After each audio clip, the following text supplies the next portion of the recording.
medicações, e tem medicações que baixam pressão, mas a gente não indica mais, né? Pelo menos não como primeira e segunda escolha. Vamos dar uma explicada. Por exemplo, né, a gente até utiliza, em algumas situações, beta-bloqueador, em situações bem menos indicadas, medicações como clonidina, que o pessoal conhece como atencina, né,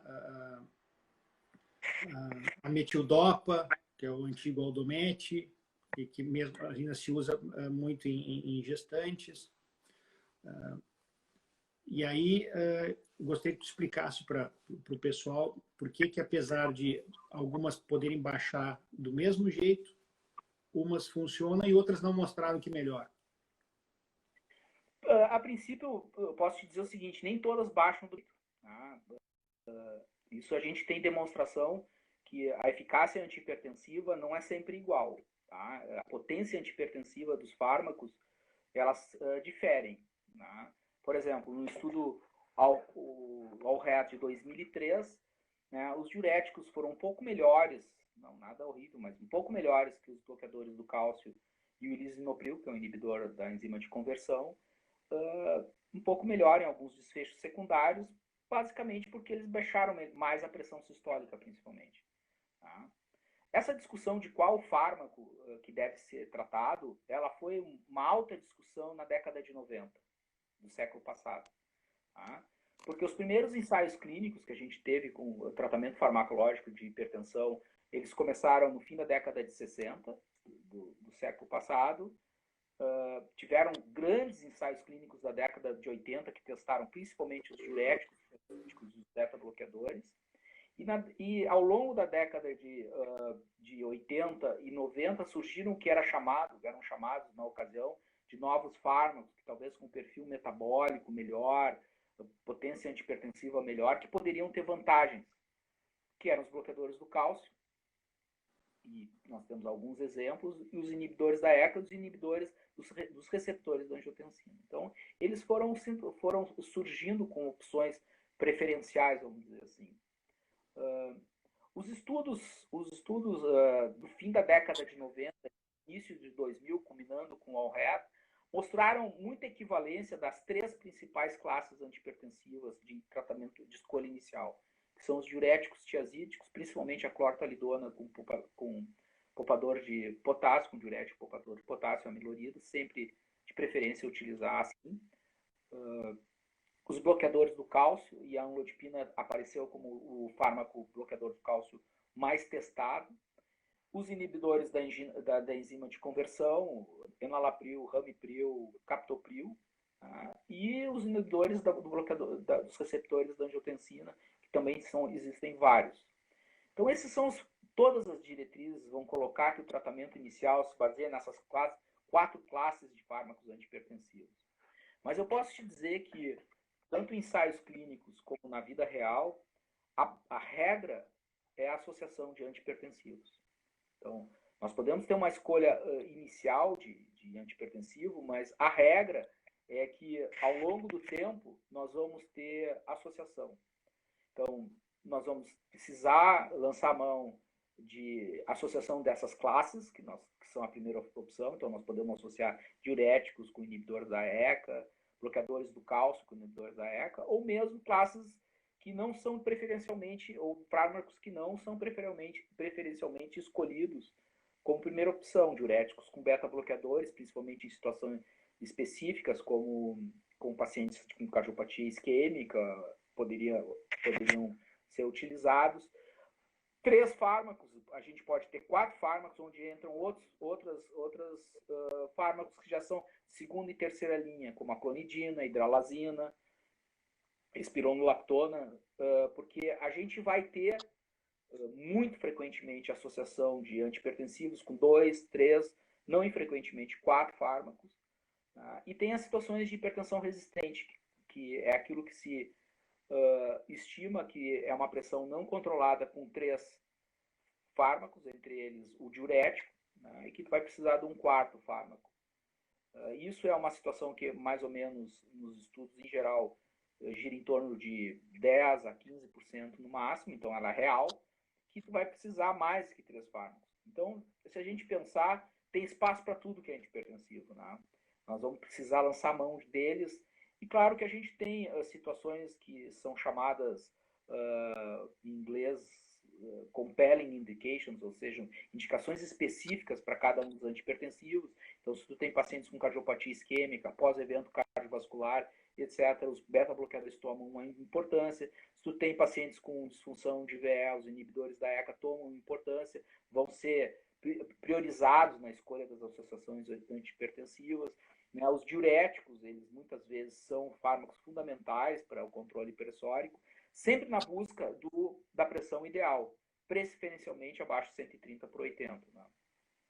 Tá. E isso é absolutamente importante, né? Porque as pessoas têm os pacientes têm uma certa resistência a número de medicações, né?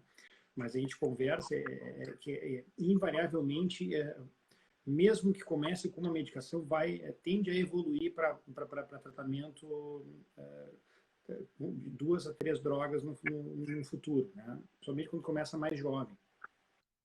Mas assim, tu falasse na dificuldade, né? Essa é uma dificuldade real de adesão ao tratamento antihipertensivo. E a gente sabe disso, a gente fez estudos, na época que eu trabalhava no hospital de clínicas, mostrando que quanto mais fármacos, maior é a dificuldade da adesão. Tá? Como é uma situação eminentemente assintomática, de prevenção, tu convencer uma pessoa a usar medicações ao longo de vários anos, realmente não é fácil.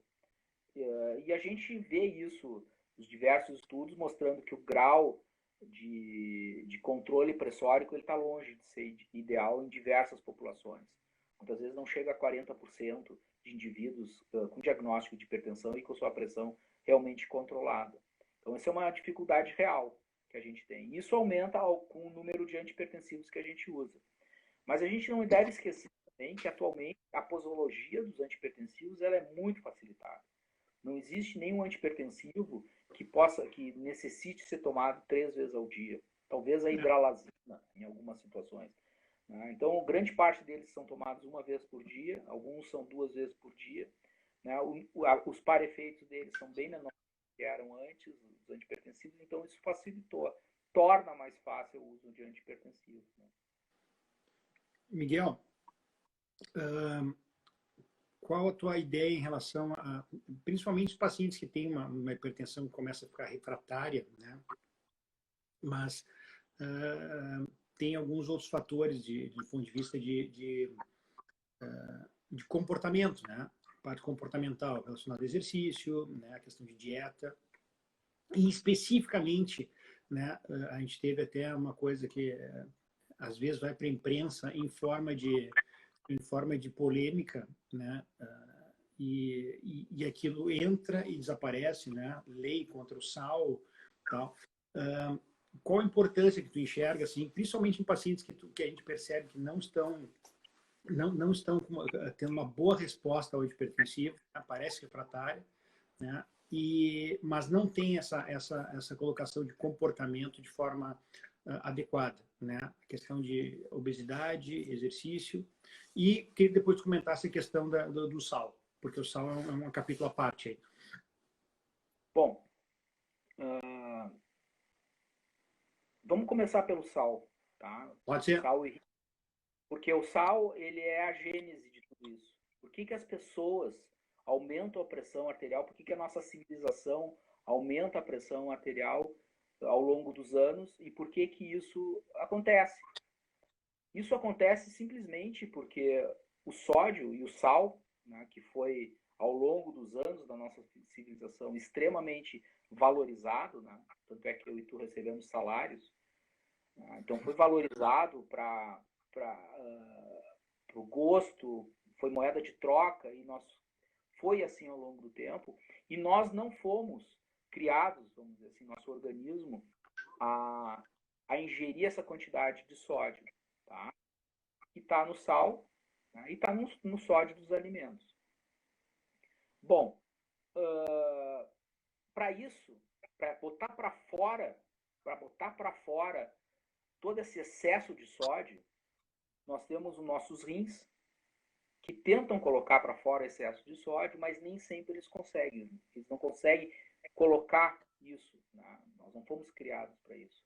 E com isso, existe uma retenção de sódio e um aumento da volemia, e com o tempo a pressão arterial aumenta, e com o tempo existe hipertrofia vascular, e com o tempo nós nos tornamos hipertensos crônicos.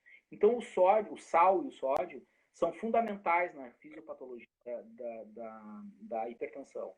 Então, sal, o sódio, sal, rim, essa relação é o centro, é a cerne do porquê que as pessoas aumentam a pressão. Então, nós poderíamos pensar que retirar o sal, ou controlar o sal, a ingesta de sódio, seria fundamental. E é. A gente tem estudos mostrando que diminui o nível pressórico em dietas hipossódicas, a gente tem isso já demonstrado. A dificuldade é a efetividade. A gente tem que pensar que mesmo que a gente recomende restrição de sódio, a gente tem que pensar que toda a nossa civilização, que vai desde o refrigerante, passa pela cerveja, bolachinha, batatinha, tudo que a gente come, que é a conservação dos alimentos, que foi a grande descoberta para nós podermos explorar o mundo, viajar por caravelas e etc., foi a possibilidade de conservar os alimentos através do sódio. E isso está em tudo que nós comemos. Então é muito difícil que a gente consiga atingir níveis de ingesta de sódio suficientes para a gente mover essa curva pressórica do planeta. Não sei se eu me consigo... Sim, claro. Então, porque tu imagina se a gente tirasse um pouco de sódio da Coca-Cola, desculpe a propaganda aqui, né? Mas vamos dizer, se a gente tentasse tirar um pouco, o quanto isso ia repercutir do ponto de vista econômico, da conservação de alimentos, da indústria alimentícia, porque a forma de conservar alimento é a mais fácil de todas, a mais barata, é o sódio. Né? E aí o sal. Então a gente recomenda, é fundamental isso, mas eu tenho muita dificuldade de pensar que isso possa ser efetivo no dia a dia com um paciente na minha frente. Eu pensaria que a abordagem de uma restrição de sódio teria que ser uma abordagem do ponto de vista populacional. O que poderia entrar num acordo populacional para resolver ou diminuir a ingesta de sódio de toda uma população? Porque se a gente conseguisse fazer isso em 2 a 3 milímetros de toda a curva pressórica da população mundial, a gente ia ter, apesar de não ter quedas drásticas da pressão, se for 2 a 3 milímetros de toda a população do mundo, se a nossa curva pudesse ser deslocada um pouquinho para a direita, isso ia resultar em evitar milhares de eventos. Fazendo uma analogia, seria a mesma coisa de botar iodo no sal de cozinha, não foi isso que foi feito para resolver o bócio endêmico? É uma atitude populacional.